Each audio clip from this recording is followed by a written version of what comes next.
MBL, da revolução roubada até a ascensão de um partido político. Então, o partido do MBL, ele não nasce como um partido, ele nasce como um movimento. O MBL, ele nasceu muito como um movimento em um Brasil em colapso político. Na época que o MBL surge, ele surge naquele contexto de 2016, colapso político, crise econômica, escândalo de corrupção, Odebrecht, Lava Jato, e assim, descrédito total das instituições, uma população cansada do mesmo jogo. Aí é nesse contexto que Renan Santos, Kim Kataguiri e Arthur Duval surgem como rostos de uma nova linguagem política, direta, agressiva e conectada às redes e declaradamente anti-PT. O MBL de início, ele não nasceu como um partido, ele nasceu como força de rua, de internet, de pressão. Isso faz totalmente a diferença se você analisar no longo prazo. Durante o impeachment da Dilma Rousseff, o Movimento Brasil Livre, o MBL, atingiu seu ápice. Olha, os caras organizaram manifestações, pautaram a imprensa, pressionaram o Congresso.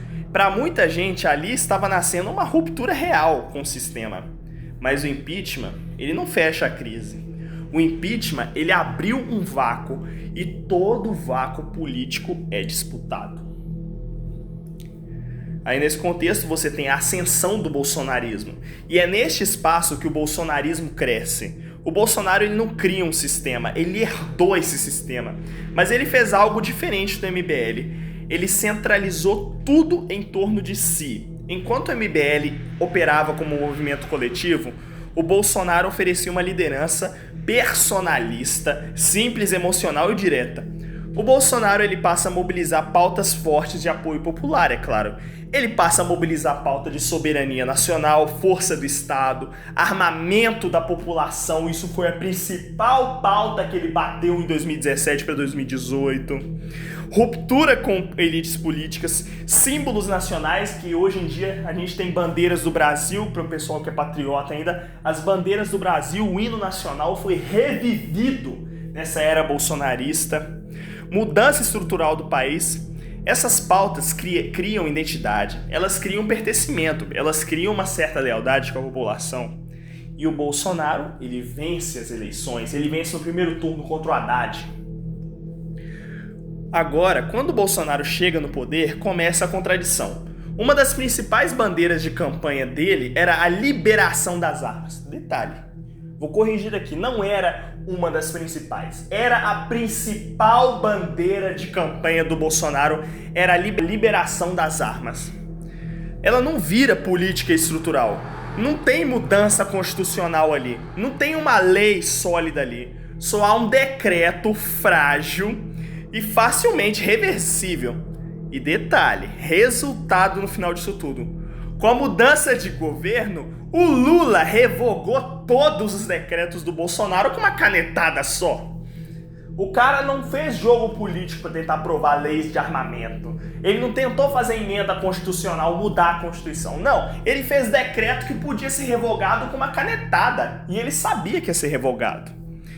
O mesmo padrão se repete em outras áreas. Não tem projeto consistente de reindustrialização, não há transformação estrutural do Estado, não há revisão constitucional profunda, não há consolidação de soberania nacional como política de longo prazo. O discurso de ruptura, ele dá lugar a uma gestão defensiva. E aqui que vai entrar o ponto central dessa análise. Durante o governo Bolsonaro, o Flávio Bolsonaro, ele é alvo de investigações e acusações públicas relacionadas a um esquema de rachadinha, amplamente noticiado pela imprensa e até discutido no judiciário. O impacto político é evidente. A partir desse momento, o governo ele entra em modo de proteção, o governo do Bolsonaro. A leitura feita por muitos analistas, em grande parte da energia política do governo, passa a ser usada para blindagem, negociação institucional e sobrevivência. E isso gera o enfrentamento protegido, ele vira uma conciliação. Aquela ruptura que o Bolsonaro anunciou nas eleições, ela virou lobby. O sistema que seria combatido passa a ser negociado. o Bolsonaro negociou o governo dele para salvar o próprio filho e a família. E é exatamente nesse ponto que o bolsonarismo ele começa a abandonar suas bandeiras e começa a trabalhar em prol da sua própria família, entende? Aí surgem influenciadores como Nicolas Ferreira e diversos outros que surgiram na onda do Bolsonaro. Mas daí, o MBL ele entra no fogo cruzado. O MBL ele rompeu com o Bolsonaro e pagou caro por isso. Ele pagou caro dentro da direita por causa disso. A direita bolsonarista ela passou a atacar o MBL como movimento como traidor, isentão, vendido, parte do sistema. Daí o MBL ele perdeu a sua base, perdeu o alcance e perdeu a rua. E ao mesmo tempo ele enfrentava desgastes internos, polêmicas públicas, acusações de envolvimento com estratégias digitais e lideranças, especialmente em torno do Renan Santos e do Arthur Duval, daquele caso das ucranianas. Aí o movimento ele para de controlar a narrativa, mas aí o MBL ele fez uma leitura muito estratégica mesmo. Os caras pensaram assim, uou! Enquanto o bolsonarismo ele abandona essas pautas e estrutura para negociar poder e proteger o seu núcleo político, o MBL ele passa a representar exatamente essas bandeiras: soberania nacional, reindustrialização e detalhe, inclusive no Nordeste, porque o Renan Santos ele está fazendo muita campanha naquela região e foi até em Pernambuco, lá em Recife. Ele falou sobre fortalecimento real do Estado em áreas estratégicas, revisão constitucional, construção de um projeto nacional de longo prazo, forças armadas fortes, segurança pública dura e estruturada. E são pautas que o bolsonarismo prometeu e não entregou. Mas o MBL, ele tenta ocupar esse espaço vazio. O MBL, ele pega essas pautas para si e tem uma mudança ideológica dentro do MBL. Ele para de ser um movimento liberal clássico e passa a ser um movimento tecnotenentista. O MBL se transforma em um movimento tecnotenentista. Aí é nesse contexto que surge o Partido Missão. A criação do partido ela marca uma transição definitiva da rua para a instituição, do protesto para projeto político. Com isso, o MBL ele deixa de ser apenas um movimento ideológico e passa a construir uma máquina partidária. O Kim Kataguiri se consolida como quadro institucional, parlamentar experiente e ele sobrevive ao jogo político. A Amanda Vettorazzo, ela surge como nome em ascensão, sinalizando uma tentativa de renovação de imagem de base. O Missão, ele não nasceu como proposta. Ele nasceu para ser aquilo que o bolsonarismo prometeu e não foi. Um projeto político estruturado com uma pauta nacional e ambição institucional. Daí, o MBL, ele acreditava liderar uma revolução, mas foi ultrapassado por um fenômeno maior.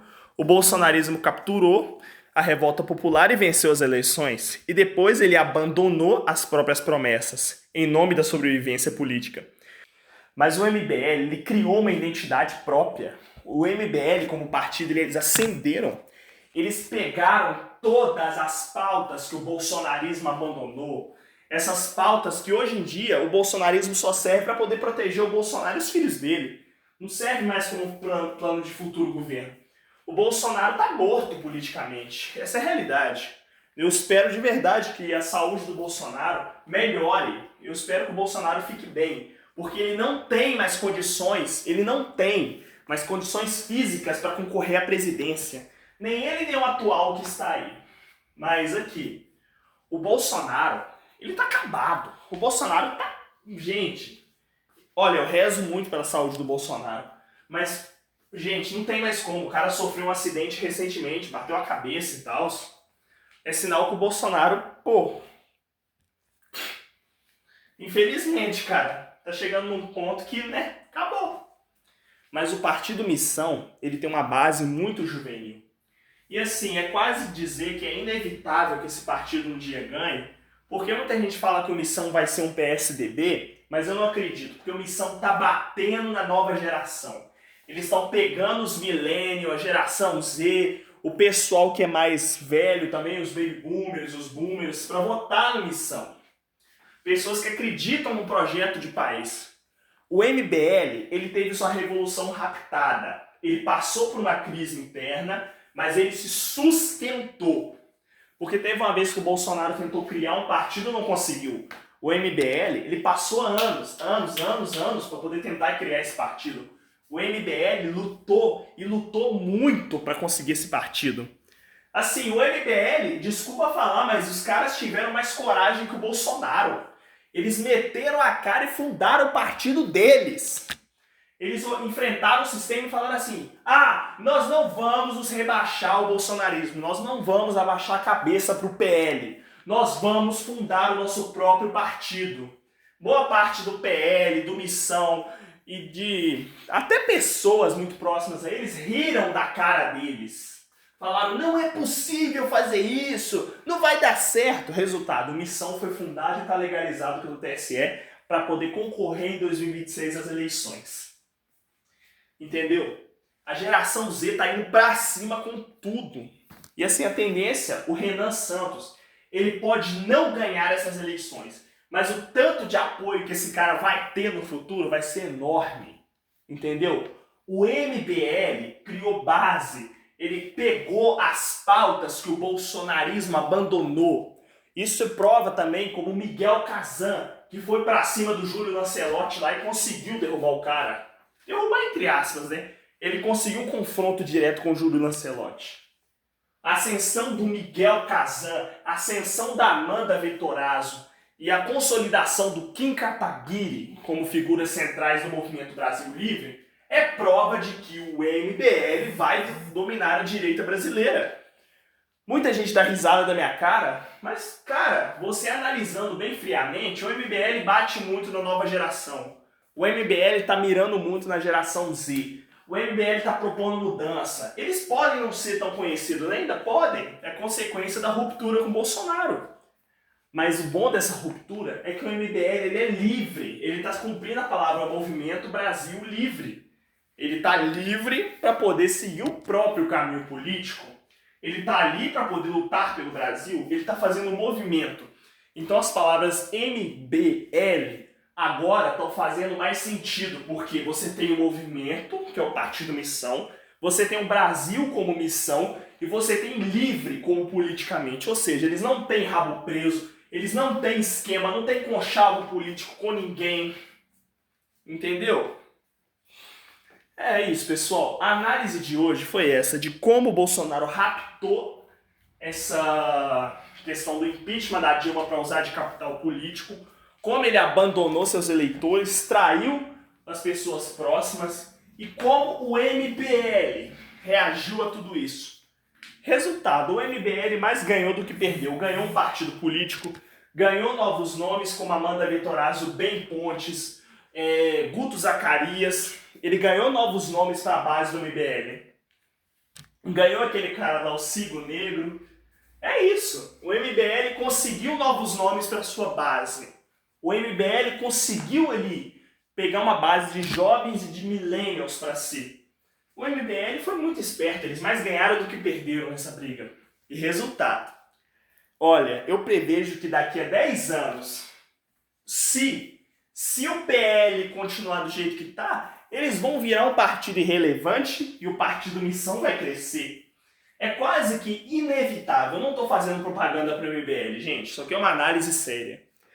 Dentre os jovens, você pode ter jovens de esquerda, de direita, mas a maioria dos jovens de direita, que ainda acreditam no Brasil forte, mesmo que alguns ainda apoiem o Bolsonaro, com o curto tempo de mudança política, vão passar a apoiar o MBL. E já está tendo rupturas internas no bolsonarismo, como a Ana Campaiolo lá, com a questão do Carlos Bolsonaro em Santa Catarina, que ela não quis apoiar o cara para ser senador e tal. Também que aconteceu nessas guerras civis do bolsonarismo. A Sarah Winter lá, a Sarah Ralph postou um vídeo lá falando sobre a questão da Ana Campaiolo. Entendeu? É isso. Essa questão do fracasso dessas manifestações bolsonaristas, o fracasso dessa greve dos caminhoneiros, a geração Z está assistindo. E a geração Z vai tender a apoiar mais o MBL por conta disso. É mudança.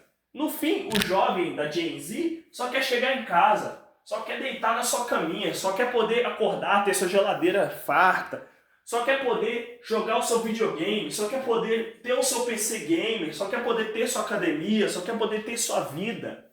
O jovem não quer ser um mega capitalista, pelo menos não a grande maioria. O MBL tem essa proposta do jovem poder ter essa casa, um carro, ser feliz. E é por isso que o MBL vai ser, em grande parte, muito vitorioso nas próximas eleições. E é por isso também que boomers, millennials, Gen Z vai começar a atender mais para o MBL. Com exceção dos boomers ali. Você pode ter uns boomers, mas os boomers estão morrendo. Em 2029, de acordo com umas contas pessoais minhas, os boomers deixam de ser relevantes no cenário político brasileiro e nas eleições. Eles deixam de ter essa relevância. Seja porque eles já têm idade que não precisa mais votar, seja porque eles não estão mais interessados com política, seja porque eles estão morrendo também por questões biológicas. Já em 2029, a maioria vai ser millennial e zoomer. Entendeu? A geração Z está percebendo um novo parâmetro de política surgindo no Brasil. E é com isso que eu quero encerrar que toda revolução começa de um jeito. Muita promessa, muito símbolo, pouca estruturação, pouca mudança estrutural, rompimento interno, depois do rompimento interno, criação de um novo movimento e início de uma nova revolução. E o MBL, esse ano de 2026, eu estou ansioso para analisar os debates políticos do MBL.